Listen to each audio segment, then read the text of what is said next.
একটা গল্প বলি, লাভ স্টোরি। একটা ছেলে আর একটা মেয়ে বসে বসে গল্প করছিল। মেয়েটা ছেলেটাকে বলছিল, তোমার সব কিছু আমার পছন্দ হলেও তোমার সিগারেট খাওয়াটা আমার একেবারে পছন্দ না। ছেলেটা বলল, আমি নিজেও তো ছাড়তে চাই, কিন্তু যখন আমার নেশা হবে তখন আমি কি করব? মেয়েটা তৎক্ষণাৎ কোনো কথা না বলে ছেলেটাকে একটা কিস করে দেয়। 20 বছর পর ছেলেটা তার নিজের সন্তানকে জিজ্ঞেস করে, আমার সিগারেটটা কোথায়?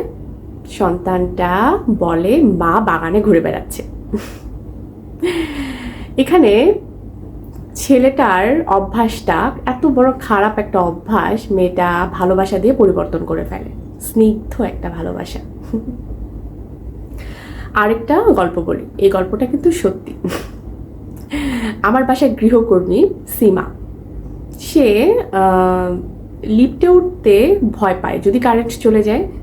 আর এখন তো ঢাকা শহরে প্রচুর পরিমাণে কারেন্ট যাচ্ছে। দেখা যায় তার যখন কারেন্ট চলে যায় তখনই তার ফোনে একটা ফোন আসে, এবং সেটা তার হাজবেন্ডের ফোন। বলে, এখন কিন্তু কারেন্ট নেই, তুমি কিন্তু এখন লিফটে উঠো না, তোমার কাজ শেষ হয়ে গেলেও তুমি সিঁড়ি দিয়ে নেও। ভালোবাসা, তার ভালোবাসা তার দায়িত্ব অভ্যাসে পরিণত হওয়ার পরেও কমেনি। এই গল্প দুটাতেই মুখ্য বিষয় হচ্ছে ভালোবাসা, এবং আরেকটা মুখ্য বিষয় হচ্ছে যে অভ্যাস। ভালোবাসা আসলে অভ্যাসে পরিণত করতে হয়, তবে অভ্যাসে পরিণত করার পর